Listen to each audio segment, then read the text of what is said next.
Okay, so here we go again. This is my second time recording this, but for some reason the audio didn't work on the last file. So I had a special request from Gene, one of my students, to explain in better detail how to work with images on layers or how to create image layers.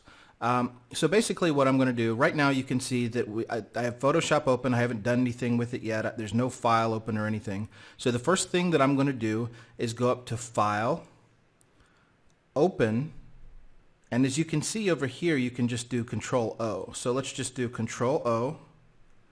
And here's in my pictures library, I have a bunch of stock images. So I'm just going to pick this guy right here, okay? I'm going to click on that and click Open. It'll take a second, and then, okay, here we go. Now what do we see here? We now have the one layer that is the background image, and it starts out with a lock here. That means that this layer is locked. Photoshop always locks the background layer just because you have to have at least one layer to have a Photoshop file, but you don't really need that, so we can just drag that and throw it out, okay? So your Photoshop document, when you open up a picture like this, your Photoshop document is the same dimensions as the picture, okay? So if you look down here, you can see it's 25%. This is actually a high resolution file. So if we click Control plus, you can go in there, and this is 100%. So this is showing the resolution on the screen at 100%, okay?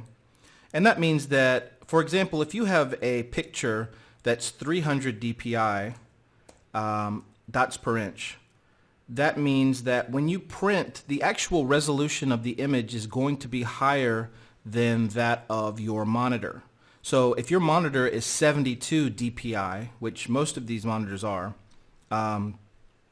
you know, you have to shrink down the image to see the resolution. I hope that makes sense, because if this is very high resolution, if you're going to see it at full resolution, it's going to be bigger. Okay. Now, let's say that we want to create a header for a Facebook page, and we want to use this image. How do we do that? The first thing we would do is go up to File. We would need to create a new Photoshop document. Now, you'll notice one thing up here. This is a tab, okay? Now, you can work with multiple files, multiple Photoshop files inside of the program at once. It's like working with, you know, internet browser. You can have multiple pages up at once. So if you open up another file, you're going to get another tab right here. So let's do that. File, New. And I'm not sure what the dimensions are for Facebook, but I believe it's around 850 wide, width by something like, let's just say 400. When you put upload a file to Facebook, it'll resize it for you, so it's not absolutely essential. Resolution 72 because it's going to be a web graphic. Color RGB, all this other stuff is fine. Okay, and we're going to name it Facebook header. Okay. All right, that looks doesn't quite look like the right size, but whatever, it doesn't really matter. This is just a demonstration. Okay, now you can see again, we have this lock here and we have a white background. You can have, there's different options, so you can open it with different colored backgrounds. It doesn't really matter because you're going to fill everything in anyway. So I'm just going to leave that the way it is. Now I'm going to go back. You can see we have our tabs here, so I'm going to put tab on this one.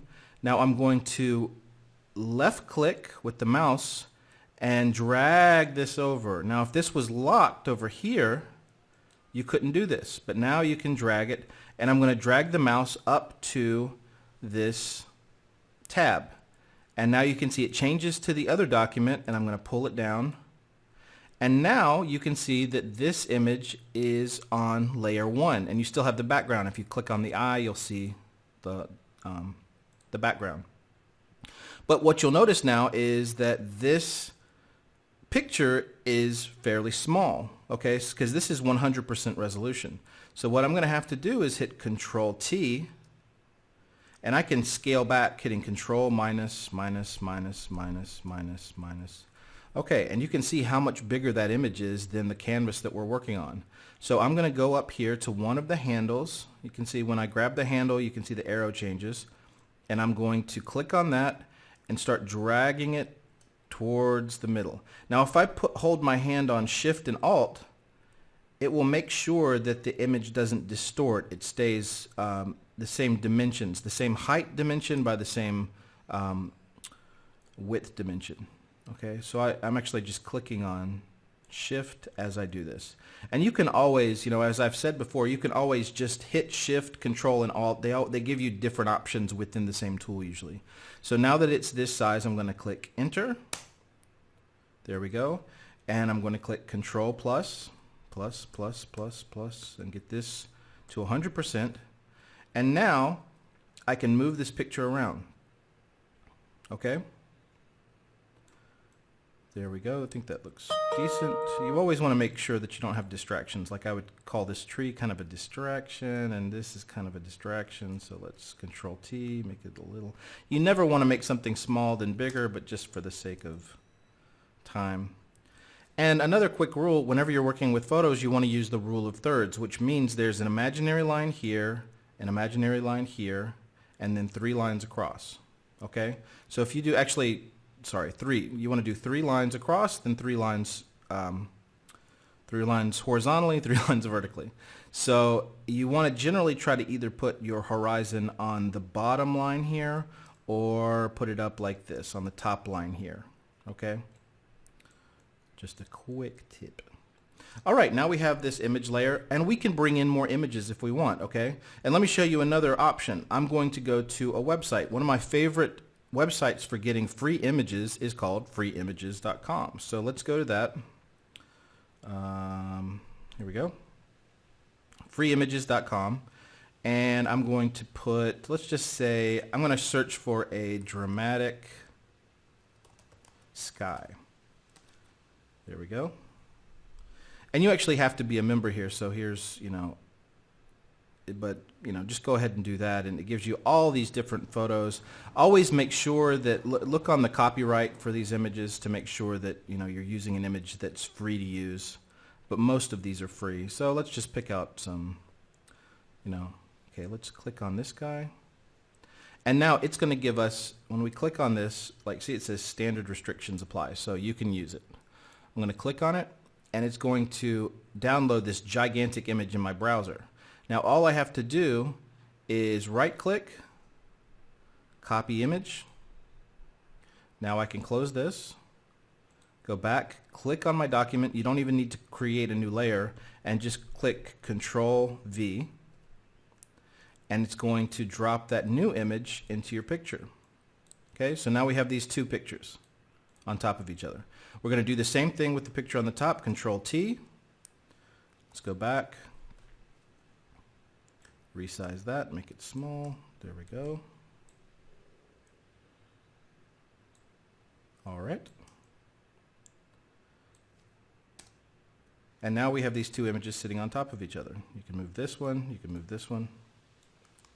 Okay, now, if you want to, one thing that I do a lot of times to make my pictures look a little better is I replace the sky. So I'll do a really quick version of this, even though the sky in this picture is actually nicer in a lot of ways. So let's just create an alpha channel. I'm going to click down here, and then we're going to paint. Going to grab the paintbrush, make sure it's black, and just paint through here.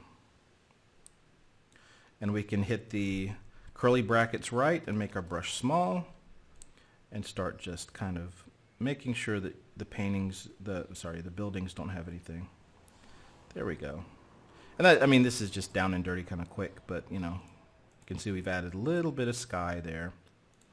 And of course, like with everything, you can go here to the adjustment layer and change your curves. Let's do that.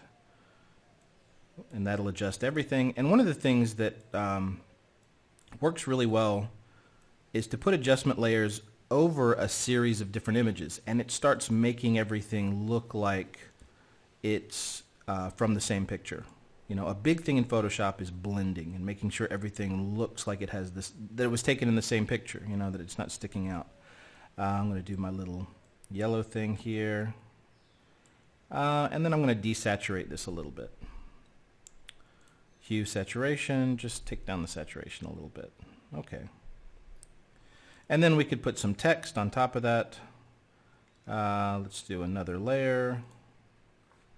when you click on the text button, or the type tool as they call it, then we can do Facebook. And as you can see, okay, what's happening? It's not writing. Well, look up here. It's 312 point. That means it's huge. So I'm going to, let's pull this down, see if you can see a letter. Yeah, that's just absolutely huge. So I'm going to click off the type tool, hit the type tool again, but I'm not going to select it. And now I'm going to change this to 30. There we go. Oops.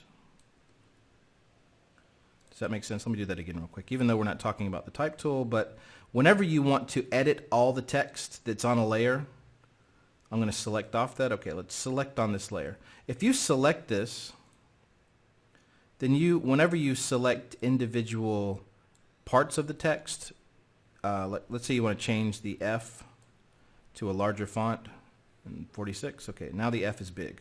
But if you want to change all the text on that layer to be the same, you would deselect it, select it again, but don't select the text, don't click on the text, and then you can, it'll give you the adjustment, so you can select the size that you want. And you can actually do that for multiple layers too. If you've got a bunch of layers of text and you want to change them all to a different font, or change all their colors or whatever, you can do that. So, but that's not image layering. Sorry, I got distracted.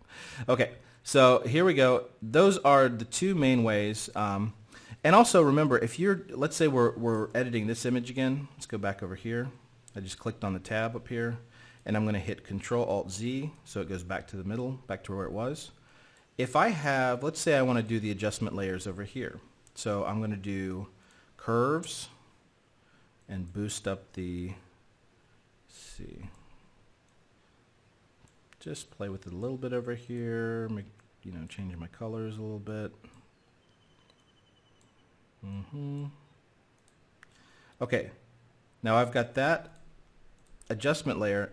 If I want to, I can bring both of those layers over into the other document, okay?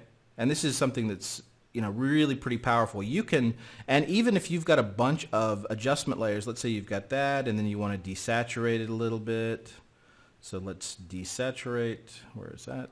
Hue saturation.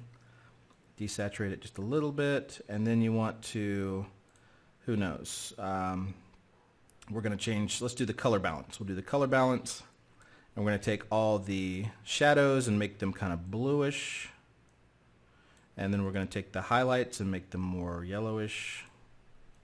It doesn't look great, but whatever, and then we'll adjust the opacity on that to 50. And you can take all of these, you can hit Shift and select them all. I'm just clicking on that and then clicking on the layer 0, and it selects all those. And now I can drag them all back over into this new document, and you see it dragged all of the adjustment layers with the picture. Okay, now that's it for image layers right now. If there is anything that anybody has questions about, let me know, and I will address them and make a video and help you figure out whatever you're having problems with. Thanks, guys.